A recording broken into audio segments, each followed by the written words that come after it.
সংগ্রামী উপস্থিতি, এ পর্যায়ে গুরুত্বপূর্ণ বক্তব্য পেশ করবেন খতমে নবুয়ত সংরক্ষণ কমিটি বাংলাদেশের কেন্দ্রীয় দাওয়া বিষয়ক সম্পাদক, বিশিষ্ট গবেষক, আলেমে দ্বীন, তরুণ প্রজন্মের অহংকার, হযরত মাওলানা মুফতি রাজাউল করিম আবরার।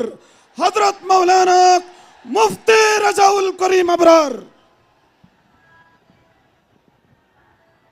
আসসালামু আলাইকুম ওয়া রাহমাতুল্লাহি ওয়া বারাকাতুহু।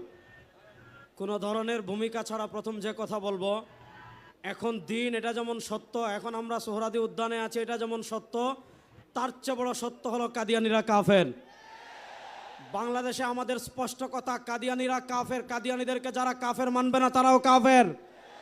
কাদিয়ানিদের পক্ষে টিভি টক শোতে যারা দালালি করবে তারাও কাফের।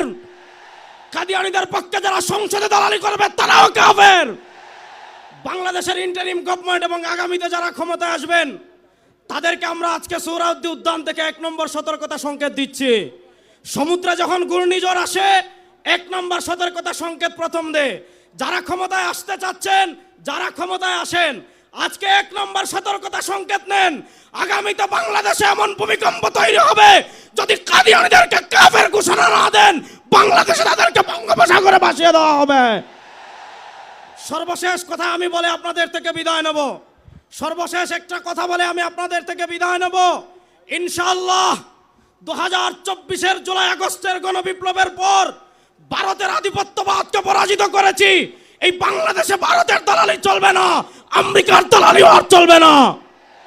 যদি আমেরিকা আর ওয়াজাহাত বলে কাদিয়ানীদেরকে রাষ্ট্রীয়ভাবে মুসলিম ঘোষণা না করা হয়, যদি কাদিয়ানীদেরকে মুসলিম ঘোষণা করার জন্য যুদ্ধ করার প্রয়োজন হয়, আমরা যুদ্ধ করার জন্য প্রস্তুত আছি ইনশাআল্লাহ।